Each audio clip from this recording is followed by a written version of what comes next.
first for the Pacers. George Hill at the 1, Paul George at the 2.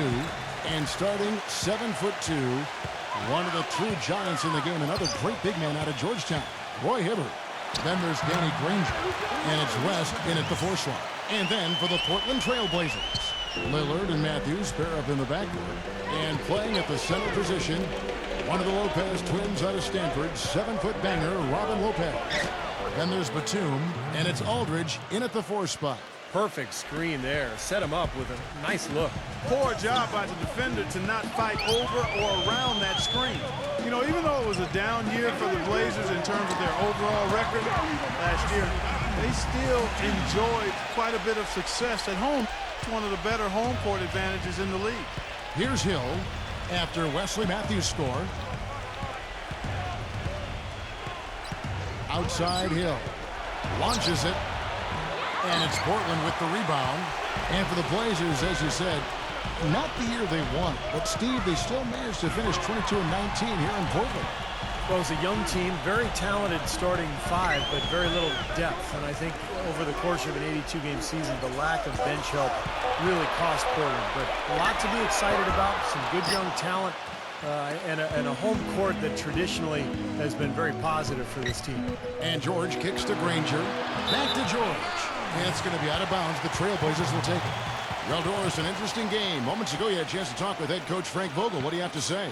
He talked about the respect he has for the game of LaMarcus Aldridge and how tough it will be for them to slow him down, saying Aldridge is tough because he can score facing up or with his back to the basket. And with his length, it's tough to bother his shot.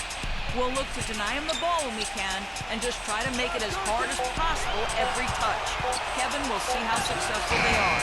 Thank you, Doris. The defense better not make a habit of giving him that shot. I mean, he doesn't miss many of them. Hibbert with a screen for Hill. Granger up top. Shot clock at 6. And you can count it. He'll go to the line with a chance to make it 3. How about that play? Great body control. Still manages to finish the play despite the contact. You know, when that whistle blows, you're not done. Get greedy and find a way to knock it down. And the free throw is good. Now leading by 1. It was certainly a slow start to the season for the Pacers. Their veteran and leading scorer, Danny Granger, was on the shelf with a knee injury, but somehow this team found its identity around defense and the emergence of some younger players that may serve them well going forward. You get Danny Granger back with the young, emerging talent, this team should contend for a while. The Pacers have gone 2 of 3 here to start out the game. Now Watson. Here's George. And fouled hard that time. He'll get to the line and shoot 2. For Indiana, they have made their only other free throw attempt today in an earlier trip to the line. First one falls for him.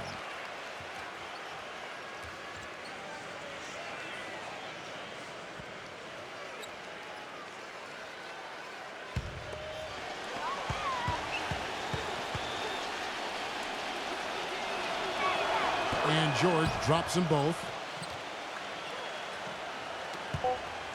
It'll count. The shot is off. A good close contest so far as we finish the first quarter. And welcome back to the NBA on 2K Sports. More action in store as the players get ready to go, having a nice break to get hydrated with Gatorade. And Steve and Clark and I are refreshed and ready to go here as well.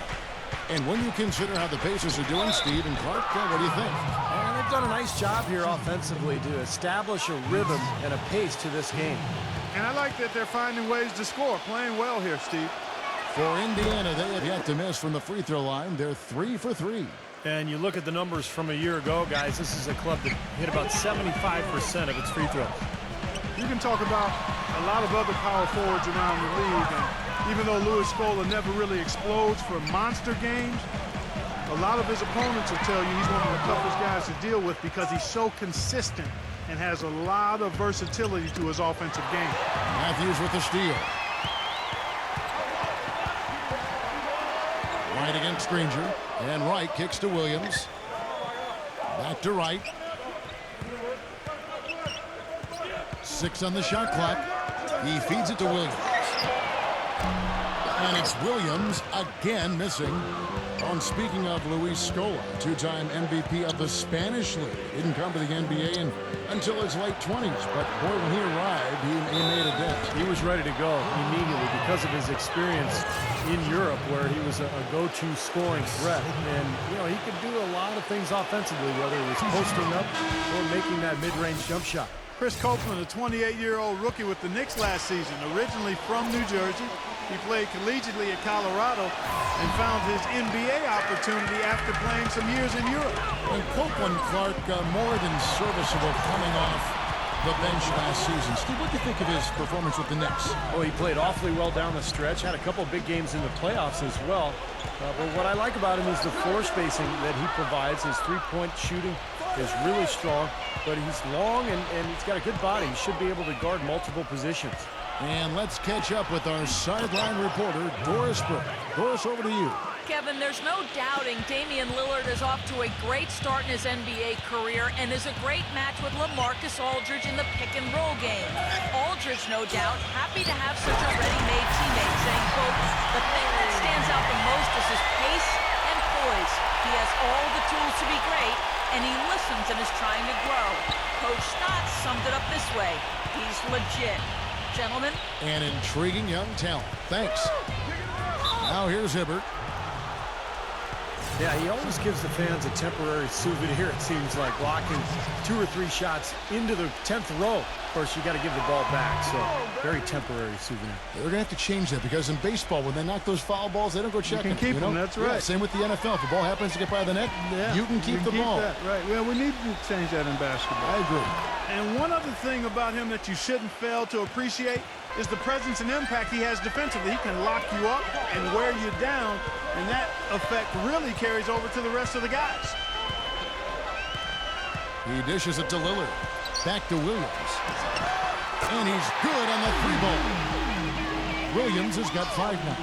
The defense sagged off, and, you know, he did not hesitate to rise up and bury that 3. Shot clock and game clock separated by less than 6 seconds. West a screen on Lillard. Here's Copeland. Great D that time from Batum. Well, I think he kind of alligator armed that one. Short stroked it. After doing a nice job to get open, he didn't finish the shot. And Lillard kicks to Williams. Beyond the arc. And the first half ends in a close one. Indiana out in front. Now, presented by Sprint. Halftime at the Rose Garden and the Sprint Halftime Report, presented by Sprint. Well, both sides have assessed what they need to do over the break in halftime. We'll see now if one can pull out a way here in the third. One of the stories here, Danny Granger getting it done today. I think this is the kind of quality performance we expect to see from him. He's always setting the bar high for himself, and you know, sometimes I think we just kind of get numb to how good he really is. You know, Steve, I think it's doubly difficult to keep up the level of play he does when you know you're the focal point of the other team's defense. To be able to play like he has when you have a reputation of being the guy, that's impressive. And it's going to be out of bounds. The Trailblazers will take it. You know, at 33 and 49 on the season last year, the Blazers were well below 500, but they were a 500 team against the Eastern Conference. Now, here's Lillard. Quiet so far offensively, searching for his first points of the game. That's good. Aldridge has got the first basket of the third quarter for the Trailblazers. That's how to orchestrate for your team. Terrific pass. Portland, as you said, was 500 against the East last season. They were 15 up and 15 down. You know, you look at how other teams with that record fared against the East, and Steve, 500 isn't bad. Well, usually when you finish 16 games under 500 for the season, as the Blazers did, you don't go 500 against either conference. But, you know, they happen to just have a good matchup, apparently, with a lot of their Eastern opponents, and they did pretty well. So timeout called here, the first for Portland.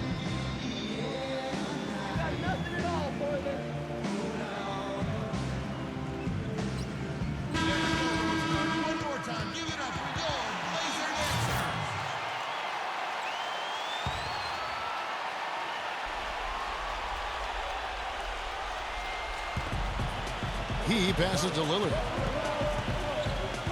Now Outside Matthews. Back to Lillard. On the wing, Batum. Back to Lillard. Just 5 to shoot. And Hibbert with the block. And let's now go to the sideline. We'll catch up here with Doris Burke. Doris? Well, the Portland Trailblazers, for a team that lacked for depth and shot creators last season, it was an encouraging summer. In the draft, taking C.J. McCollum with the 10th pick, Cal Berkeley's Alan Crabb with the 31st, and then they signed Darrell Wright and trade for Robin Lopez and Thomas Robinson. The first three provide outside shooting and scoring. Robinson, a promising young rebounder, and Lopez poised to claim the starting role for center. Guys, with a relatively young team looking to grow, it was a great offseason for the Blazers. It certainly seemed like they improved this offseason. Thanks, Doris.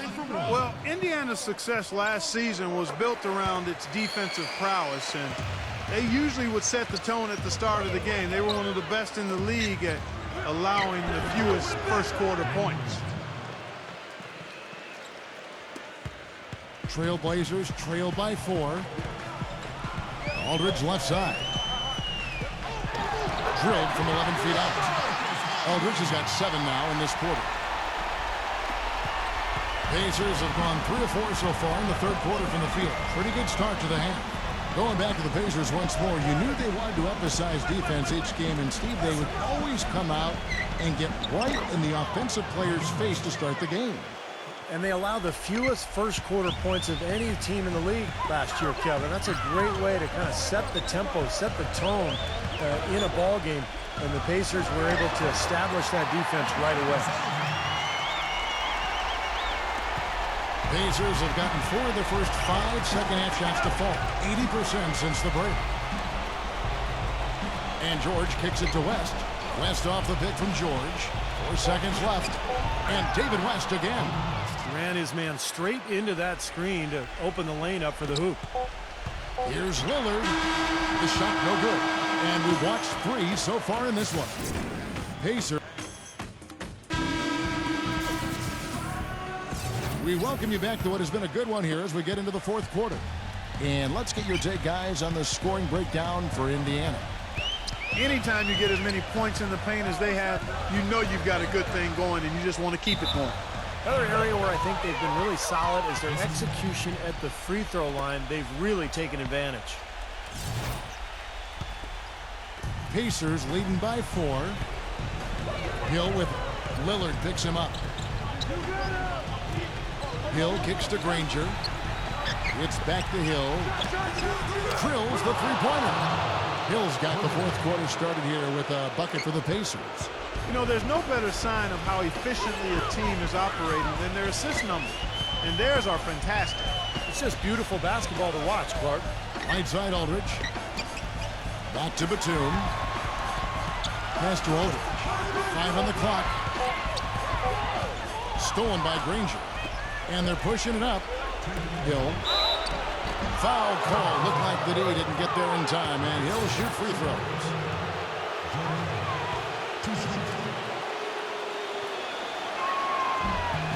It's the first that stretches their lead to 8. The Pacers making a change here. Hibbert's checked in. Second one is good. Being both at the line, and it's a 9-point ball game. Now a timeout called by Portland.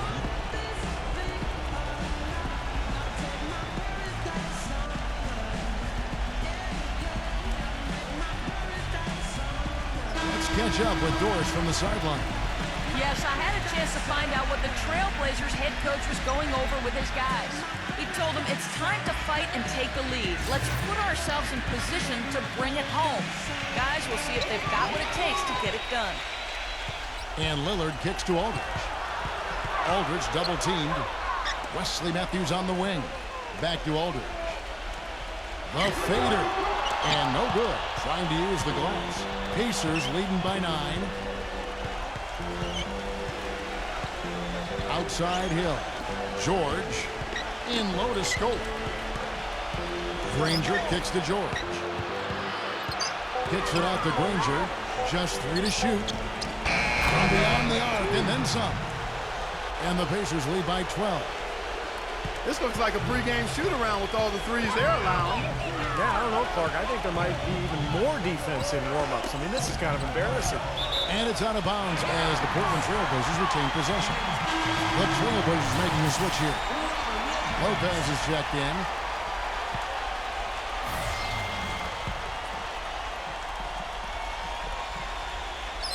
Last quarter of play, about 2 minutes in now. Lillard attacking. Pass to Aldridge. Laid in with a nice touch off the glass. Aldridge has got 11 in the second half. This is a fantastic performance in this half. He didn't play as well in the first, but you just know with this guy, he's always ready to turn it around. Now here is Hill. Outside, George. Clock at 6. Kicks it to Hibbert. And so it looks like the Pacers will retain possession here. So Indiana ends up with a new group on the floor.